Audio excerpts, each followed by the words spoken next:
Hello students. आज हम current electricity का एक नया topic wheat stone bridge discuss करेंगे। इस वीडियो में हम जानेंगे व्हीट स्टोन ब्रिज किसे कहते हैं, उसकी बैलेंसिंग कंडीशन क्या होती है और इसका हम न्यूमेरिकल प्रॉब्लम सॉल्व करने में किस प्रकार यूज करते हैं।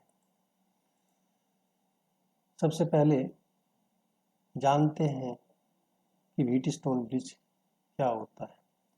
The arrangement of four resistances along four sides of a parallelogram, a galvanometer along one diagonal, and a source of EMF along another diagonal is called a Wheatstone bridge.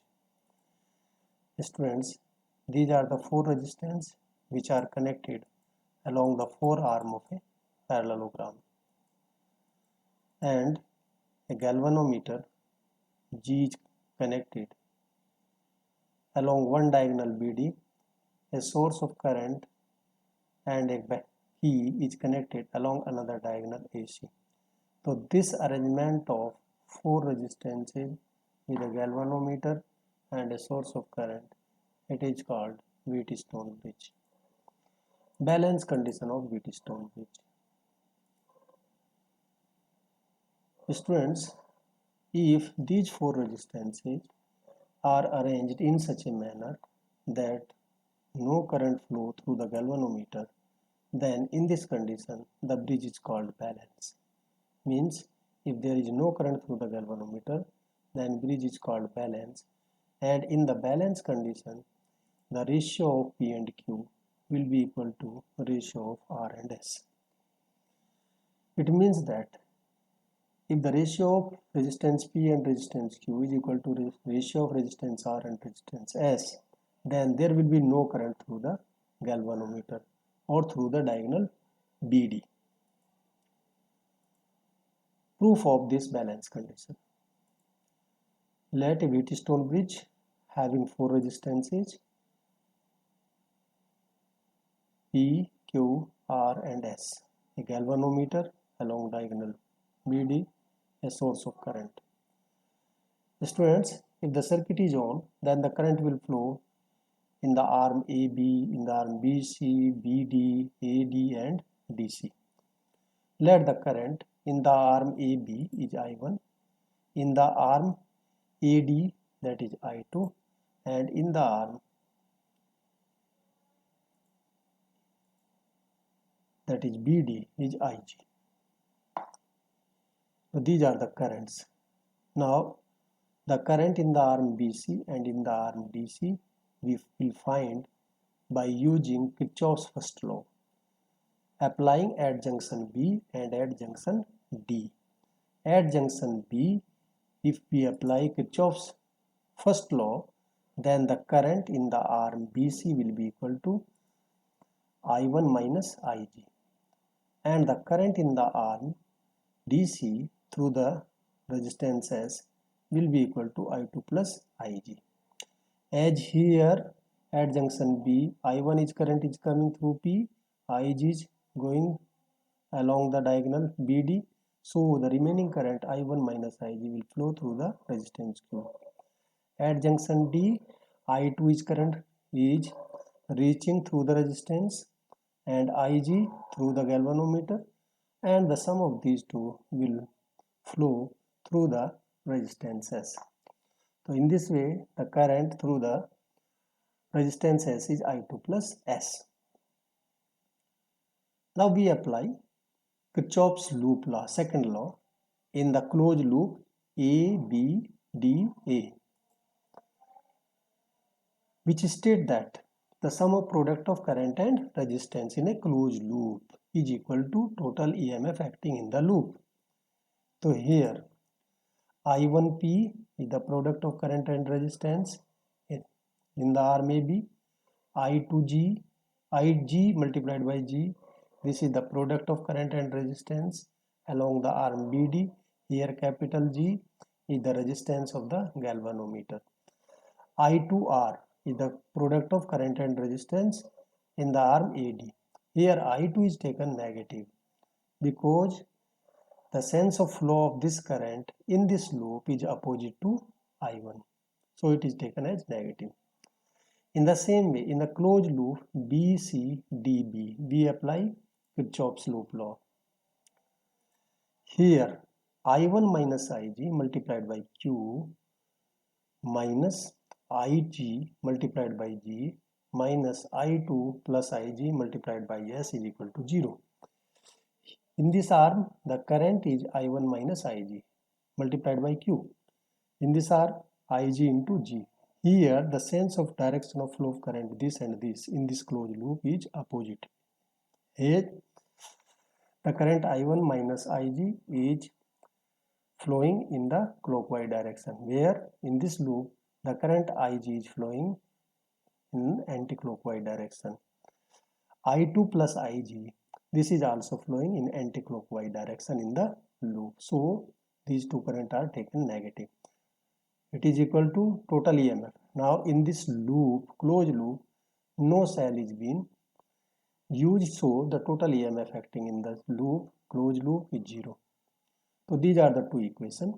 Now we apply balance condition here, that for balance condition Ig is equal to 0. So here we substitute in this relation Ig is equal to 0.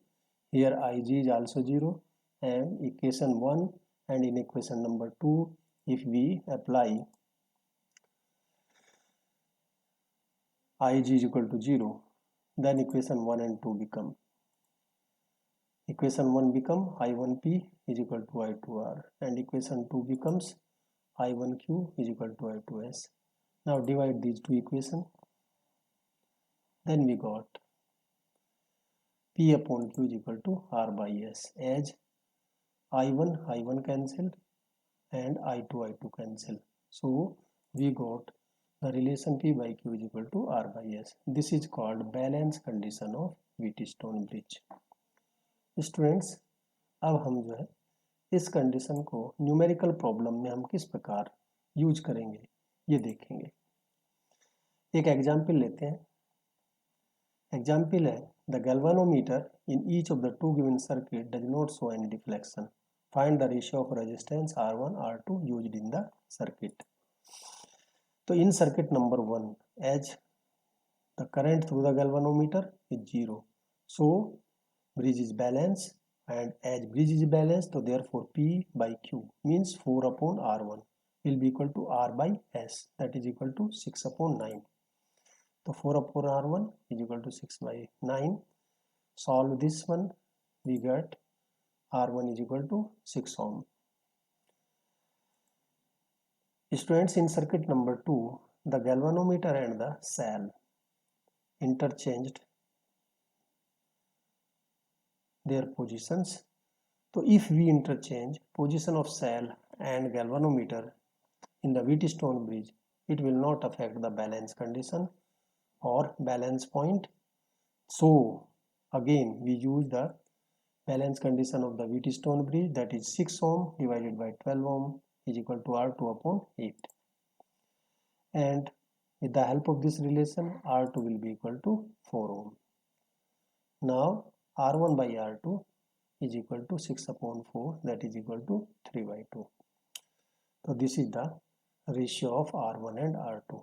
So here to find out the value of R1 and R2, we used in both the circuit as Wheatstone bridge conditions, balance condition of Wheatstone bridge. Now another example we solved. Here, student, you see in this circuit the 5 resistances are connected and a source of current is connected. Now the question is, calculate the current drawn from the battery by the network of resistance shown in the figure. Students, in this figure or network, we can calculate current if we know the effective resistance of this network, and the effective resistance we calculate here by converting this circuit into an equivalent circuit, because in this circuit we are not clarify whether these resistance are connected in series or in parallel. So it is not possible to find out the effective resistance or equivalent resistance directly with the help of this circuit. So first of all, we convert this circuit into an equivalent circuit. How we convert? Here you see, students, at point A, two resistance are connected. One is 1 ohm between A and B, another with the A resistance 2 ohm between A and D. So here we connect two resistance 1 ohm and 2 ohm with point A, 1 ohm resistance between A and B, 2 ohm resistance between A and D, and we connect resistance 5 ohm between B and D. Here in the original circuit, the 5 ohm resistance is connected between B and D. Students, another resistance 2 ohm is connected with point B between B and C. So with point B we connect another resistance that is of 2 ohm between B and C. Here in the original circuit you see 4 ohm resistance is connected between D and C. So now you connect one more resistance between D and C, that is of 4 ohm. In this way you see, students, that this one become A, B, C, D become a Wheatstone bridge, and along one diagonal there is a 5 ohm resistance, and along another diagonal there is a 4 ohm source of current. Now first we check whether this bridge is balanced or not. To find out the balance condition, we first check P by Q, value of P by Q. So P by Q is equal to 1 by 2, 1 upon 2. Similarly, R by S here is equal to 2 upon 4, 2 upon 4, that is also equal to 1 by 2. In this way, P by Q is equal to R by S. And we know that if P by Q is equal to R by S, then bridge is called balance. And if bridge is balanced, then there will be no current through the diagonal BD. It means no current will flow through the arm BD in this diagram.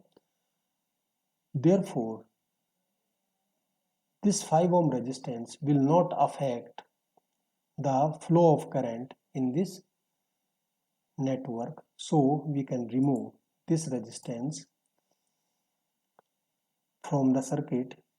So if we remove this resistance from the arm BD, the equivalent circuit reduced to, here you can see, after removing the 5 ohm resistance from the diagonal BD, now it reduced another circuit in which here resistance 1 ohm in the arm AB and resistance 2 ohm in the arm BC are in series.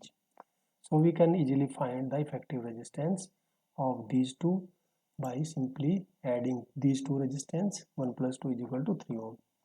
So here the effective resistance in the arm ABC is equal to 3 ohm. Similarly, in the arm AD 2 ohm resistance and in the arm DC 4 ohm resistance, these two are in series. So their effective resistance, you can write it, R2 is equal to 2 plus 4, that is 6 ohm. So now R1 and R2, R1 resistance along the arm ABC and R2 resistance along the arm ADC, these two are in parallel. So the net resistance of this network is equal to 3 into 6 divided by 3 plus 6 is equal to 2 ohm. Therefore, the current in the circuit I is equal to, by Ohm's law, V upon R is equal to 4 by 2, that is equal to 2 ampere. In this way, we used Wheatstone bridge condition to find out the current in the circuit diagram. Okay, thank you for watching this video.